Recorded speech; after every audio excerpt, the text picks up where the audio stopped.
Halo, kembali lagi di channel Car. Seperti biasa, jangan lupa like, share, and subscribe. Di kuota semangat-semangat mak konten, hahaha.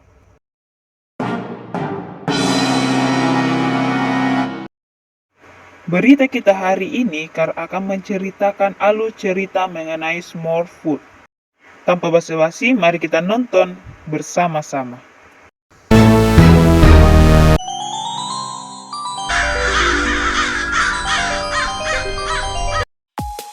Halo Shuluku, apa kabar?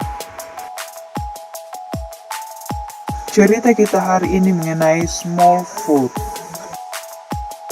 Film ini menceritakan peradaban Yeti yang memiliki kehidupan seperti tahu atau dalam bahasa Toraja, manusia. Tapi hal mengejutkan terjadi saat mereka mengetahui spesies lain yang bertubuh kecil dan berkaki kecil. Hah?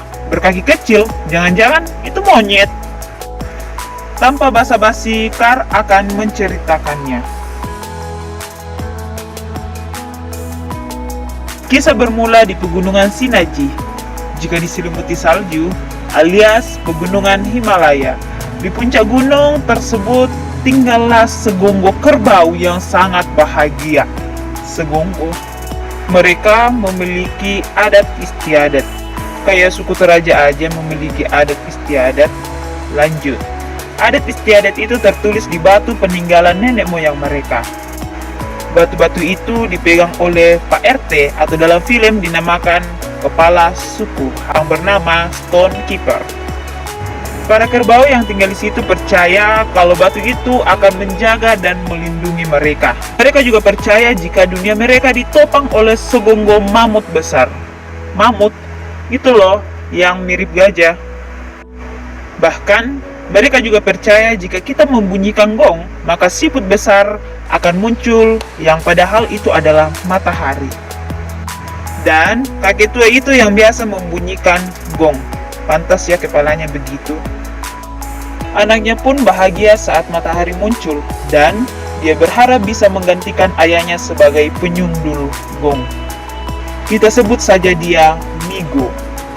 Di sini, para Yeti melakukan banyak tugas dan pekerjaan, kecuali PNS ya.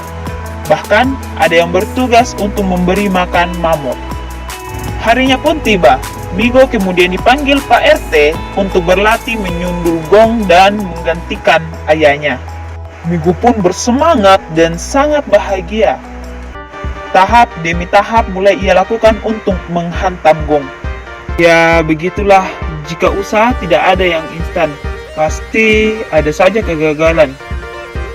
Saat Migo mulai berhasil, tetapi karena dia tidak fokus melihat cewek, hai cewek, terpentallah dia ke ujung dunia. Tiba-tiba Migo dikejar elang besi yang jatuh. Pas ada yang kelempar dari pesawat, Migo pun menghampirinya. Ternyata itu adalah Smallfoot atau manusia. Ya, bisa ditebaklah mereka sama-sama kaget. Saat Migo heran, angin pun bertiup kencang dan Smallfoot dan jejaknya hilang lenyap. Migo pun ke desa untuk menceritakannya, namun karena tidak ada bukti, Migo pun hanya mencoba meyakinkan dengan bermodalkan percaya dan mengatakan bahwa mungkin Smallfoot masih ada di sekitar mereka. Karena gosip itu, para Yeti pun ketakutan dan mencoba untuk menyelamatkan diri. Beredarnya gosip itu, Pak RT pun turun tangan dan mengatakan jika Smallfoot tidak ada dan tidak pernah ada. Namun karena Migo kepala batu, dia tetap menjelaskan bahwa itu benar dan dia tidak pernah berbohong. Tetapi karena ayah Migo mulai malu, dia pun membawa Migo untuk dipekayu dan tidak lagi menentang Pak RT. Karena Pak RT mulai marah, jadi Pak RT mengusir Migo. Di sisi lain, YouTuber sainganku, kita sebut saja dia Persi, sedang meliput hewan di Himalaya. Tiba-tiba dikejutkan dengan seorang yang mengatakan dia melihat Yeti. Saat Migo sedang pusing mau tinggal di mana, dia dikagetkan oleh teman-temannya. Mereka mengajak Migo ke markasnya dan bertemu dengan pemimpinnya bernama Michi, yang ternyata itu adalah gebetannya. Gengnya itu bernama KPS, atau kepanjangan dari Kelompok Pembukti Smallfoot. Michi menjelaskan jika dia telah mencari ke seluruh gunung Shinaji untuk mendapatkan bukti jika Smallfoot itu benar-benar ada. Bahkan, dia juga memperlihatkan beberapa bukti yang dia temukan. Migo pun mengatakan bahwa Smallfoot itu jatuh ke bawah gunung. Mengetahui itu, Michi langsung senang karena cakarannya benar-benar betul jika Smallfoot berada di bawah awan. Michi juga menjelaskan bahwa kalau seluruh batu yang dipegang oleh Pak RT ternyata salah. Migo yang percaya batu tidak setuju dan dia pun memutuskan untuk pergi. Namun, Michi membujuknya dan mengatakan bahwa semua ini bukan tentang pembuktian saja, tetapi juga untuk meruntuhkan pemikiran lama, agar bisa menemukan pemikiran yang baru. Dasar ya, buaya betina, pandai merayu. Setelah itu, Michi mengajaknya untuk melihat-lihat. Ayo, lihat apa ya? Ya, melihat keindahan alam yang telah Michi temukanlah. Setelah itu, mereka berencana untuk menurunkan Migo ke bawah gunung untuk melihat situasi. Ya, gitulah namanya cewek. Mulutnya manis, tapi suka memanfaatkan cowok. Tiba-tiba kakaknya Michin datang. Salah Michi.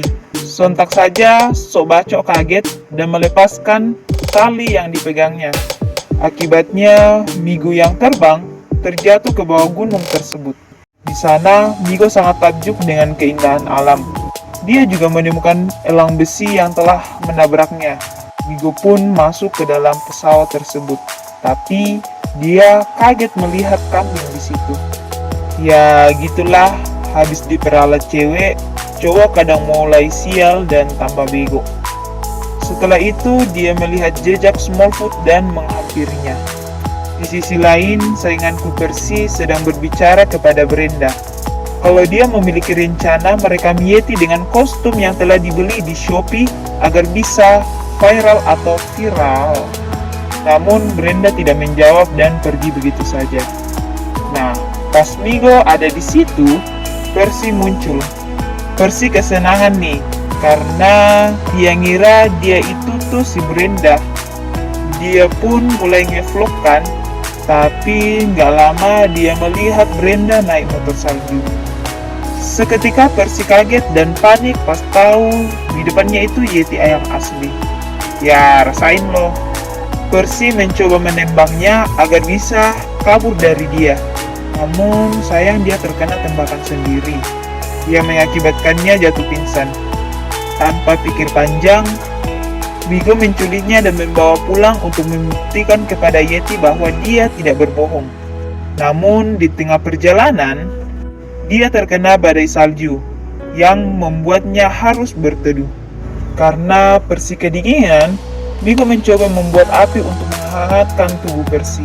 Pas Percy sadar, dia makin panik pas lihat tubuhnya hendak dipanggang kayak babi guling.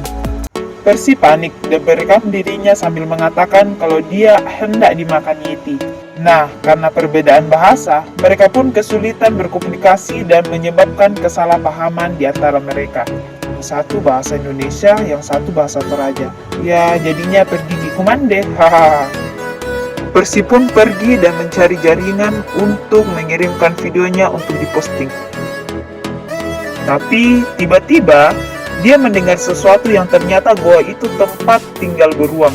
Migo yang melihat teriakan Percy pun menolongnya dan meminta maaf kepada sang beruang. Pada saat mereka lari keluar, Migo terkena jebakan. Percy yang merasa telah menyelamatkannya memutuskan balik dan menolong Migo. Kemudian Migo yang tidak mengerti bahasa Percy pun menggunakan bahasa isyarat agar Percy mengerti. Bisa dicontoh tuh. Setelah itu, mereka berdua pergi ke tempat tinggalnya Migo. Di waktu yang sama, ayah Migo meleset dari gong dan di situ dia kaget karena melihat matahari tetap bersinar sebelum membunyikan gong. Kemudian, pada saat Michi ingin turun gunung, tiba-tiba dia mendengar teriakan Migo.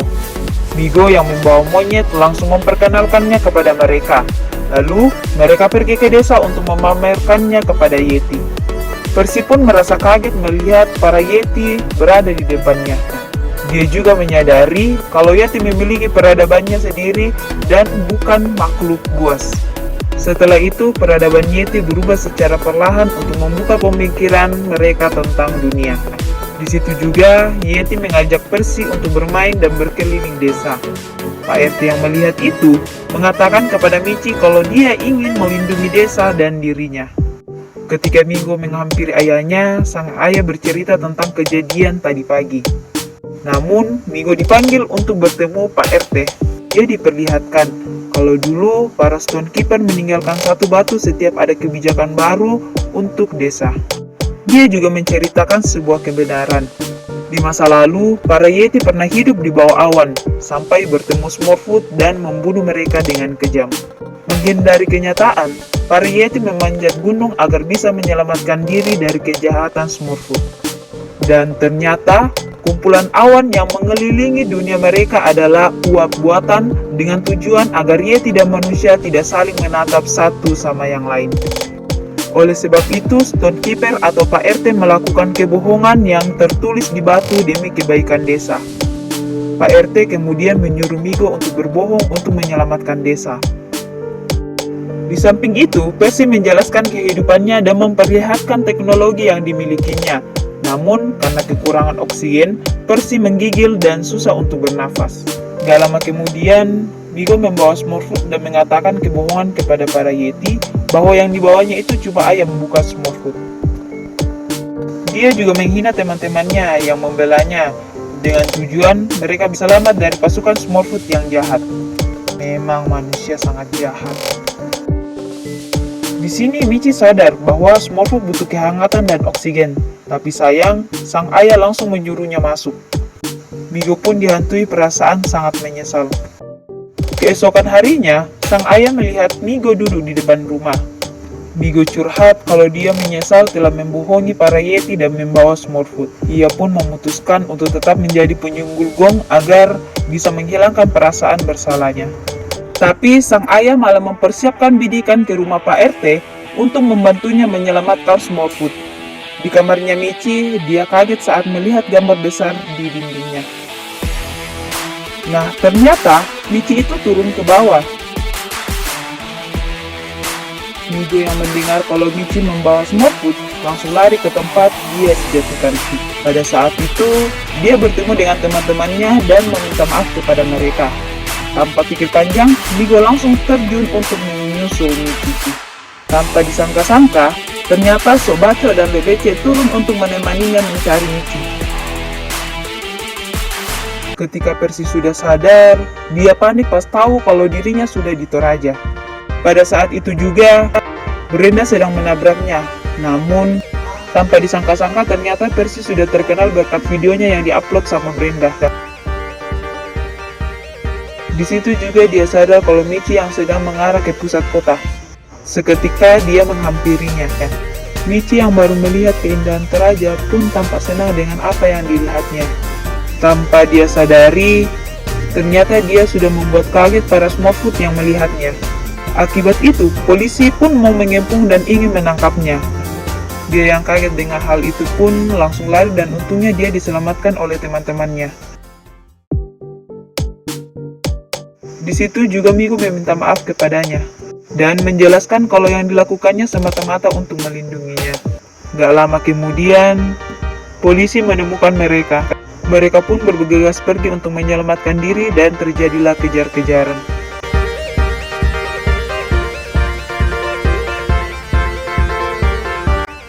Percy dan Brenda yang melihat itu pun langsung mengejarnya. Pada saat itu, Migo dan teman-temannya pun terjebak. Beruntungnya, Pak RT segera menolongnya. Migo menyuruh mereka pergi dan mengorbankan diri sebagai pengalih perhatian. Pada saat Percy berhasil bertemu dengan Migo, dia langsung menembaknya. Tapi Migo tetap berusaha lari dan masih jadi buronan polisi. Pada saat Migo terjebak, ternyata Percy menyelamatkannya dengan menggunakan kostum Yeti agar Migo tidak tertangkap. Akhirnya tidak sia-sia membeli baju yang dibeli di Shopee. Akhirnya Percy ditangkap dan mendapatkan hukuman. Dia juga menghapus video dan foto-fotonya bersama para Yeti untuk menyelamatkan populasinya agar tidak diburu oleh polisi. Di sisi lain, Migo yang telah terselamatkan akhirnya pulang ke desanya. Setelah itu, Migo menjelaskan kepada para Yeti tentang kebenaran yang selama ini ditutupi oleh Pak RT. Dia juga membuka pemikiran para Yeti untuk memperkenalkan dunia mereka pada para Smurfut. Kemudian, para Yeti berkumpul untuk melihat keindahan yang selama ini disembunyikan dan turun ke bawah gunung untuk bertemu monyet. Para manusia merasa kaget, namun akhirnya mereka mengerti dan film pun selesai.